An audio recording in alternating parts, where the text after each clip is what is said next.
15 अगस्त 1947 पूरा भारत तिरंगा लहरा रहा था, सड़कों पर नाच रहा था। लेकिन हिंदुस्तान के एक कोने में एक सिपाही अब भी बंदूक थामे खड़ा था, क्योंकि उसे पता नहीं था कि देश आज़ाद हो चुका है। ये कहानी है अंडमान निकोबार द्वीप पर समूह की। द्वितीय विश्व युद्ध के दौरान जापानी सेना ने इन द्वीपों पर कब्जा कर लिया गया था। भारतीय सिपाही यहाँ तैनात थे, लेकिन बाहर की दुनिया से बिल्कुल कटे हुए।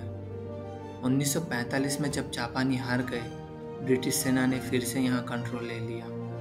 लेकिन कई चौकियाँ इतनी दूर थी कि वहाँ कोई खबर पहुँचने में भी हफ्तों लग जाते थे। ऐसी ही एक चौकी पर तैनात था एक भारतीय सिपाही। उसके पास न रेडियो था, न अखबार, और न ही कोई आने जाने वाला। उसका काम था सिर्फ सीमा की निगरानी करना, जैसे पिछले कई सालों से करता आ रहा था। 15 अगस्त 1947 को दिल्ली में तिरंगा लहराया गया। नेहरू जी ने ऐतिहासिक भाषण दिया, लेकिन अंडमान के इस सिपाही तक को वो खबर नहीं पहुंची। वो सोचता रहा कि वो अभी भी ब्रिटिश इंडिया का सैनिक है और पहले की तरह ड्यूटी निभाता रहा। कई हफ्तों बाद एक नाव सैनिक का जहाज वहां पहुंचा।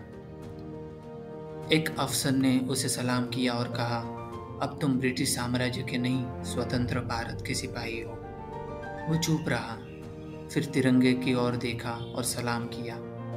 उसने कहा, काश ये खबर मुझे उसी दिन मिलती जब पूरा देश जश्न मना रहा था। ये कहानी याद दिलाती है कि आज़ादी सिर्फ लड़कर नहीं मिलती, उसे हर कोने तक पहुंचाना भी ज़रूरी है।